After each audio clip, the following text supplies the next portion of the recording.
त्या गावून आले कुठून आले मला समजतच नाही यार. तुम्ही काय भावानं विकणार आहे सोयाबीन? म्हणजे 2000 विकायला लागली ना तर शेतू भुंगा खाली लावून विकणार आहे. तुम्ही काही करणार नाही. समजा 2000 विकायला लागली, काय करणार आहे तुम्ही? काय करणार आहे?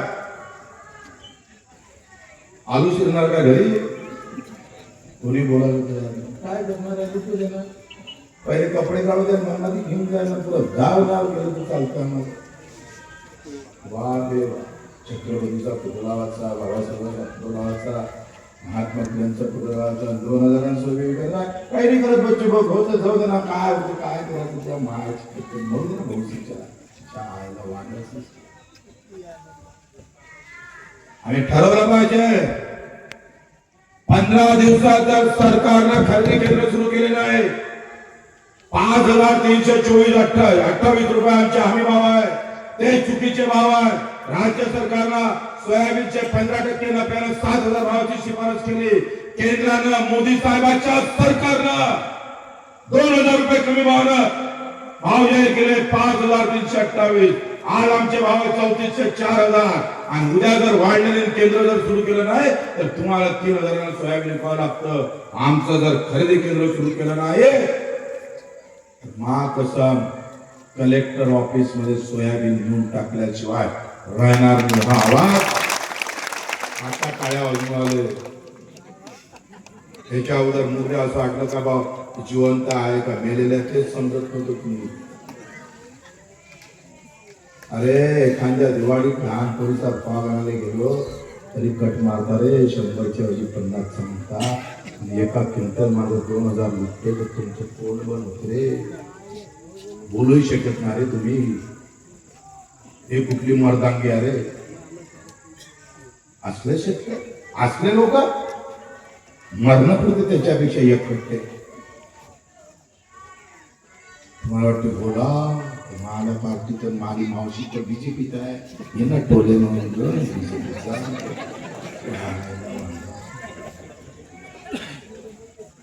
सगळे करणार ते आवाज सगळे करणार.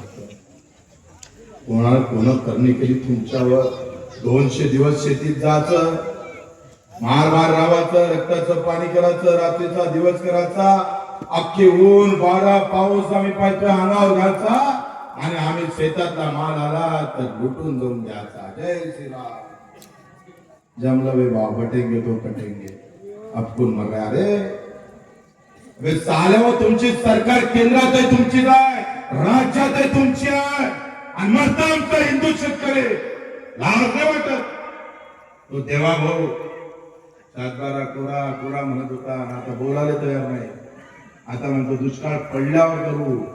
देवा बोले असं वाटतं का आमचा शेतकरी पाय घासून घासून मेला पाहिजे, रक्त भामळ झाला पाहिजे, मग मी पहिलं मग कर्जमाफी देईन. या रावण होते मुंबेरा पगल में सुनी या औलाद आहे त्यांची, हे विचार आहे त्यांचे.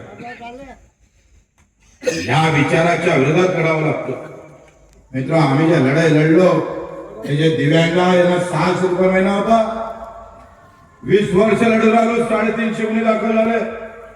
600चा 1000 केला, 1000चा 1500 केला आणि 1500चा बच्चू करून 2500 करून दाखवला.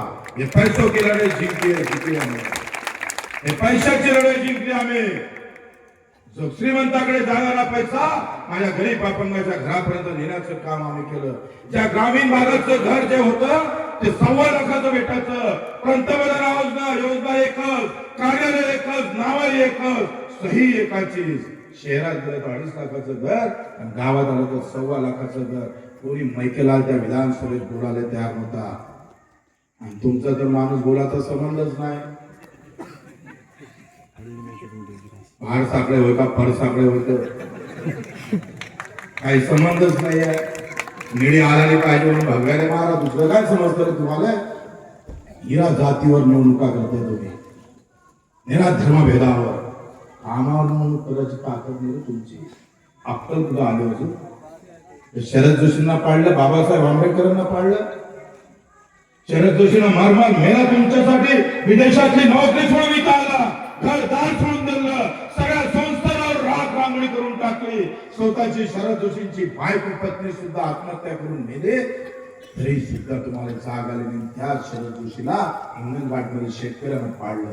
ही आहे साथ पाहिजे फक्त आम्हाला नव्हती. शंभर बारबटलं कुठले असलं, बलात्कारी असलं तरी आम्ही मत मारतो. जातीचा पाहिजे आम्हाला, कामाचा नाही पाहिजे आम्हाला. काम महत्वाचं नाही तुमच्यासाठी.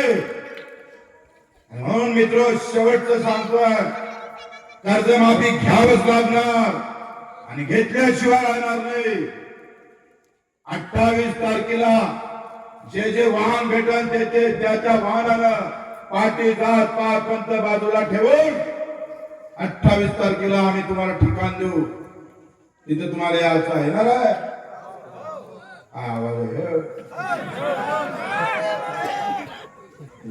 दोन तीन एक चार आता हा 5 जे मोठ्या मुश्किलनं हे 4-5 मध्ये बाबा ओप्या ठेवला तर महाप्रसाद बंडे घेऊन बायको लेकरा सही चला जेवण करायला. काय लोक मला एखाद्यानं म्हटलं कुठल्या लोकांसाठी लढतंय, या शेतकऱ्यासाठी लढून मरशील तू, पण हे जागृत नाही होणार आहे. होणार आहे तुम्ही जागृत? हा आवाज आहे. अरे होणार आहे का? 28 ला येणार आहे का तुम्ही? हात वरते करून सांगा. हात तर असे वरते करते का उद्या तुम्ही आले महाराष्ट्राला? कठीण आहे तुमचं रे बाबा. देवा दत्ता ठिकाण बरा मराम तुमच्या पोटी धाडा जन्माला या. एवढं सगळं घाण लचके तोडून सुद्धा सुधरत नाही आम्ही. या पट्ट्यावर 350 गुन्हे दाखल झाले. काल 8 गुन्हे झाले कलेक्टर ऑफिस मध्ये चढगावले. केळीचे भाव फक्त 300 रुपये क्विंटल होते. छोड़ेंगे नहीं इस साल को. अब उठना पड़ेगा, लड़ना पड़ेगा. अब डर नहीं डराना पड़ेगा. और ताकत से पूरा जो भी युवा है हमारा, जितने धर्म के लड़े लड़ते हो, जितनी जात के लड़े लड़ते हो, उससे भी ताकत से मेरे किसान के लड़े लड़ना पड़ेगा, चाहे कुछ भी हो जाए. हम हमारा किसान अब मरने नहीं देंगे. हम आत्महत्या नहीं, बदला लेंगे. साले तयार हुआ ताकदीनं. आप बच्चू माग येणार नाही. तुमच्या आयुष्याची ढाल व्हायला तयार आहे बच्चू. माझा चेहरा शेतकऱ्याच्या चेहऱ्यावर एवढा आनंद जरी भेटला तर 7 जन्माची पुण्य झाली आमच्या आयुष्यात. एवढ्या ताकदीनं काम करूया. 28 तारीख आमचा कार्यकर्ता तुम्हाला सांगणार.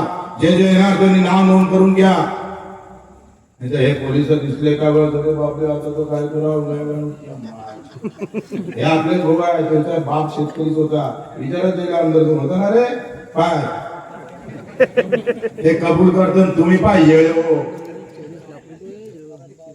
त्याने वाटते का बापासाठी काही केलं पाहिजे आणि तुम्ही या घरी बसून आलू सिलत तयार आहे ना सगळे?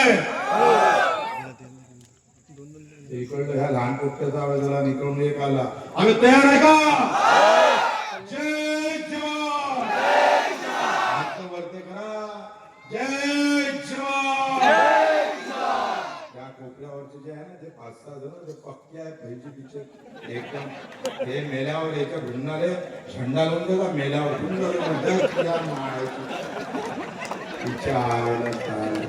वांडत हे पक्षाच्या निष्ठावर झाले. गावागावात वांड बाप मेला तरी बेहतर नेता राहायला पाहिजे.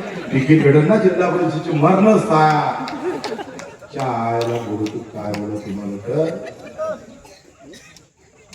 कैकले तर ना मेल्यानंतर ना असा पक्षाचा झेंडा घ्यायचा, त्याच्यात नेत्याचा फोटो टाकायचा आणि धुनाला चिटकून मार्ग सोडायची. मग पेराचा वावर थांबून मिळायचा.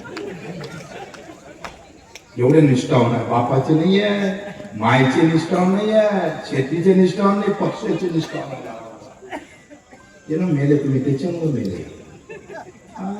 मी तर अजूनही मेले तर काही तुम्हाला काही फरका नाही आहे. तू जर मी तिकडे गेल्यावर कायले झिंक्या पडतात ते बच्चू कायले आणला खाणार याच्यापेक्षा गौतमी पाटला आस्थापना कसे जसं की ऋतू आलो दूधच्या माय. अरे तयार आहे का?